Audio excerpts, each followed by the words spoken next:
देश के प्रतिष्ठित संस्थानों में से एक बनारस हिंदू विश्वविद्यालय और यहाँ से बीएड एंट्रांस एग्जाम्स के फॉर्म के संबंध में सूचना आप लोगों को दी जा रही है।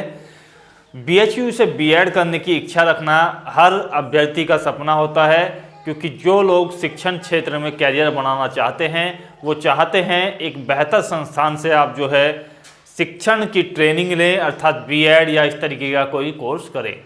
उसके लिए एक बेहतर संस्थान है बनारस हिंदू विश्वविद्यालय, और इसमें बीएड की जो प्रक्रिया होती है वो किस प्रकार से होती है, किस तरीके से आपका एंट्रांस एग्जाम्स होता है, कब आपके लिए ऑनलाइन फॉर्म आते हैं और क्या क्वालिफिकेशंस होती है।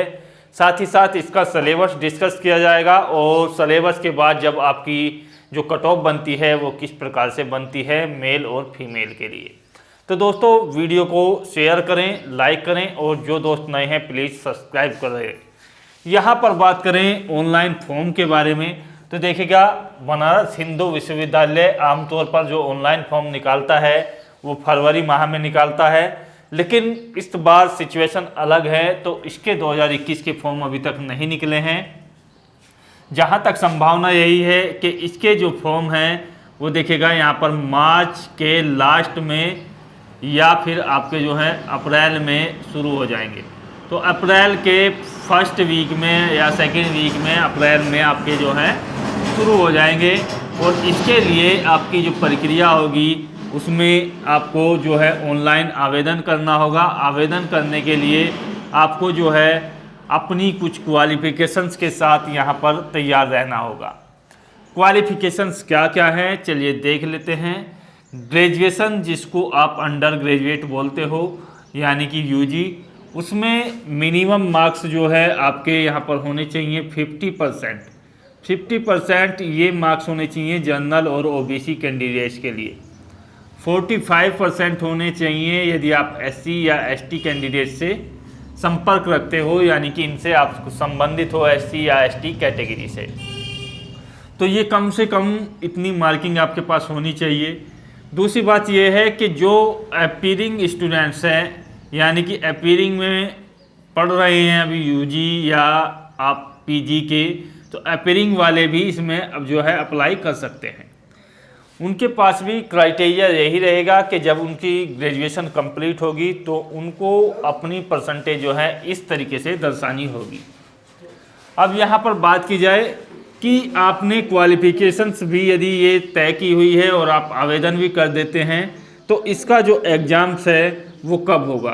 तो देखिएगा एग्ज़ाम्स के लिए टेंटेटिव डेट अभी घोषित की गई है। जैसे ही आपका जो ऑनलाइन फॉर्म होगा उसमें स्पष्ट रूप से बताया जाएगा कि आपकी जो एग्ज़ाम्स की डेट है वो कब होगी। तो संभावना यही है कि जुलाई में आपका एग्ज़ाम्स हो जाए, और इसके लिए आपकी जो प्रक्रिया है वो फॉर्म भरने के बाद ही स्पष्ट हो पाएगी। तो यहाँ पर महत्वपूर्ण ये है कि इसके जो फॉर्म हैं वो ज़रूर आते हैं और इसके लिए एंट्रांस भी आपका ज़रूर होगा।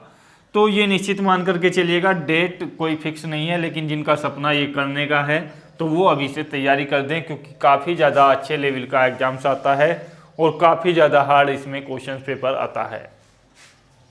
बात कर लेते हैं इसके सिलेबस के संबंध में। तो देखिएगा इसका जो सिलेबस है, इसका जो एंट्रांस एग्जाम्स है वो 2 पार्टों में आपका डिवाइड होता है। पहला पार्ट जो होता है उसमें देखिएगा 30 क्वेश्चंस आपसे पूछे जाएंगे। 30 क्वेश्चंस आपसे पूछे जाते हैं पार्ट 1 में और 70 क्वेश्चंस आपके पूछे जाते हैं पार्ट 2 में। लेकिन उसके लिए मैं आपको बता दूं कि 4 वर्ग आपके होते हैं, यानी कि 4 सेक्शंस में आपके ये जो हैं डिवाइड किए गए हैं फॉर्म।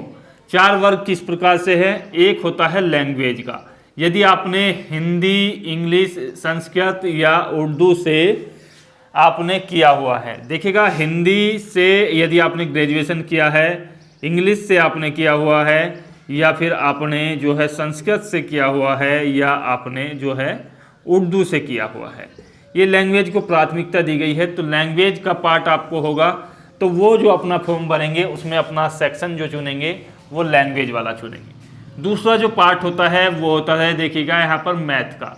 मैथ से जिन लोगों ने ग्रेजुएशन किया है, यूजी में मैथ्स जिन लोगों के पास था, तो वो जो है यहाँ पर ग्रेजुएशन के बेसिस पर अपने सब्जेक्ट चुनेंगे। तीसरा जो सेक्शंस होता है वो देखिएगा यहाँ पर होता है एसएसटी का। एसएसटी में ऐसे सब्जेक्ट आपके होते हैं जिसमें आपको जो है 8 वर्ग से संबंधित, इसको जो है 8 वर्ग की भी प्राथमिकता दी जाती है कि 8 वर्ग से जो स्टूडेंट्स यहाँ पर आवेदन करेंगे उनके पास एसएसटी से संबंधित कोई भी विषय हो, जैसे आपका दर्शन शास्त्र हो, इतिहास हो, भूगोल हो, राजनीतिक शास्त्र हो या अर्थशास्त्र हो, इस तरीके का कोई सा भी आपके पास किया हुआ है, एजुकेशन वगैरह से भी आपने बीए किया हुआ है, तो आप एसएसटी वर्ग वाले कॉलम को जो है यहाँ पर अपना वर्ग चुनोगे, 8 वर्ग में आप जो है आवेदन करोगे। साइंस की बात की जाए तो साइंस में आपका देखेगा बायो से यदि आपने किया है, केमिस्ट्री से आपने किया हुआ है, फिजिक्स से आपने किया हुआ है, सीएस से आपने किया हुआ है, या आप जो है बीसीए या बीटेक वगैरह जो भी आप कुछ करते हो, तो आप जो है इस सेक्शंस में अपना आवेदन कर सकते हैं साइंस वर्ग वाले में। तो ये 4 प्रकार के वर्गों से आपको जो है फॉर्म फिल करना है। और ये सिलेबस मैं आपको बता रहा हूँ कि इसमें जो सिलेबस है वो आपका 2 पार्टों में डिवाइड होता है। 30 नंबर का आपका जो है पार्ट 1 होता है। पार्ट 1 में आपको जो है यहाँ पर 30 क्वेश्चंस करने होते हैं, और यहाँ पर 30 क्वेश्चंस जो होते हैं वो होते हैं देखिएगा यहाँ पर रीजनिंग के। तो रीजनिंग का ये पार्ट आता है 30 क्वेश्चंस का। पार्ट 2 होता है आपका, जो आपका यहाँ पर दिया गया है 70 क्वेश्चंस यहाँ से आपसे पूछे जाएंगे। इन चारों सेक्शंस में से जो भी आप कोई सा भी एक चुनते हो उसमें से आपके यहाँ पर ये जो 70 क्वेश्चंस हैं वो आएंगे। 70 क्वेश्चंस आपके जो हैं सब्जेक्टिव, जिसको आप बोल सकते हो कि ये आपका पार्ट होगा। अब यहाँ पर 70 और 30 कुल मिलाकर के 100 क्वेश्चंस होते हैं। प्रत्येक पार्ट में देखिएगा, यहाँ पर ध्यान से आप सुनेंगे, प्रत्येक पार्ट में आपको जो है 35% लाना अनिवार्य है।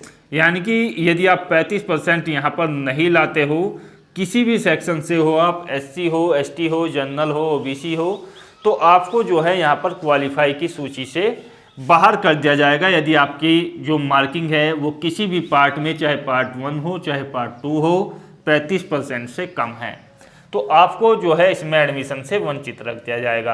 दूसरी बात ये है कि ये जो दोनों पार्ट हैं कुल मिलाकर के आपका जो है 100 क्वेश्चंस होंगे, और 100 क्वेश्चंस जो आपके होंगे ये 300 अंकों के होंगे।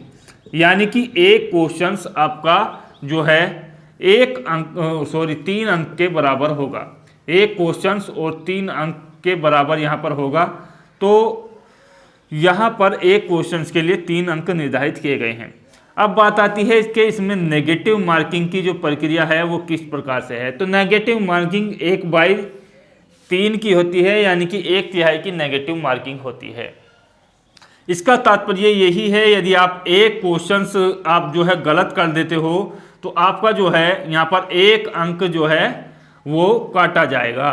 यानी कि एक क्वेश्चंस गलत करने पर आपको जो है 1 अंक जो है काट लिया जाएगा। जो आपने सही क्वेश्चंस किए हैं उसमें अर्जित अंक किए हैं उसका 1 अंक आपका काट लिया जाएगा। अब बात कर लेते हैं यहाँ पर कट ऑफ के संबंध में कि कट ऑफ आपकी कितनी लगती है। तो जैसा कि मैंने आपको बता दिया है कि आपका जो क्वेश्चंस पेपर है, आपका सब्जेक्टिव पार्ट भी मैंने आपको बता दिया है। अब सवाल ये उठता है कि साइंस वालों का देखेगा, सारे के सारे साइंस से संबंधित 70 क्वेश्चन आएंगे 8 वर्ग में। सारे के सारे 8 वर्ग के जो एसएसटी आता है, जिस तरीके से सामान्य अध्ययन का बात की जाए तो उस तरीके के 70 क्वेश्चन होंगे। गणित वालों के लिए गणित के 70 क्वेश्चन होंगे, और यहाँ पर आपका जो लैंग्वेज है उसके भी 70 क्वेश्चन होंगे। लेवल की यदि बात की जाए कि लेवल कहाँ तक आता है आपका, तो लेवल आपका 12th स्तर का जो है यहाँ पर पूछा जाता है। ग्रेजुएशन स्तर के भी यहाँ पर जो है लगभग 15% क्वेश्चंस आ जाते हैं, लेकिन मैक्सिमम जो लेवल है वो 12th स्तर का रहता है। अब बात कर लें कि इसकी कट ऑफ के संबंध में, तो देखिएगा कट ऑफ की यदि बात की जाए तो कट ऑफ के लिए मैं आपको बता दूं कि यहाँ पर 150 मिनट का आपको टाइम दिया जाता है इस एग्जाम्स के लिए, 2.5 घंटे का। और इसमें आपको जो कट ऑफ बनती है वो 300 अंकों में से बनती है, जैसे कि मैंने आपको पहले ही निर्धारित कर दिया था कि इस तरीके से आपका डिवाइडेशन होता है अंकों का। यहाँ पर बात की जाए यूआर कैटेगरी और यहाँ पर ओबीसी कैटेगरी, एससी या एसटी कैटेगरी लगभग समान सी ही आपकी कट ऑफ बनती है। यहाँ पर पुरुष कैंडिडेट्स के लिए पहले बात कर लेते हैं। तो पुरुष के लिए यहाँ पर 195 प्लस स्कोर जो है एक बेहतर स्कोर माना जाता है। ओबीसी कैंडिडेट्स के लिए 186 प्लस स्कोर एक बेहतर स्कोर है। एससी या एसटी कैंडिडेट्स हैं तो 160 प्लस स्कोर अच्छा स्कोर माना जाता है इसमें सरकारी सीट पर एडमिशन के लिए। इसकी फ़ीस के बारे में मैं आपको यहाँ पर बता दूँ कि फ़ीस जो है इसकी 4406 रुपये है, यानी कि एक वर्ष की जो आपकी फ़ीस है वो 4406 रुपये है बनारस हिंदू विश्वविद्यालय के कैंपस या इससे संबंधित कॉलेजों में। बात करें फीमेल कैंडिडेट्स की, यानी कि महिला कैंडिडेट्स के बारे में भी आपको जानकारी दे दूं तो महिलाओं के लिए ये जो कट ऑफ है वो लगती तो सभी के लिए समान है, सभी को जो है समान रूप से जो है अंक निर्धारित किए जाते हैं, लेकिन उनके कॉलेज विशेष होते हैं जिसकी वजह से कम अंकों पर भी उनका सिलेक्शन हो जाता है। 180 प्लस पर जनरल में हो जाएगा, 170 प्लस पर ओबीसी में हो जाएगा और 140 प्लस पर आपका एससी या एसटी में हो जाएगा यदि फीमेल कैंडिडेट्स हैं। बेहतर वीडियो लगा होगा, आशा की जा रही है आप लोगों से। यदि अच्छा लगा हो तो शेयर कर लीजिएगा। जय हिंद, धन्यवाद, जय भारत।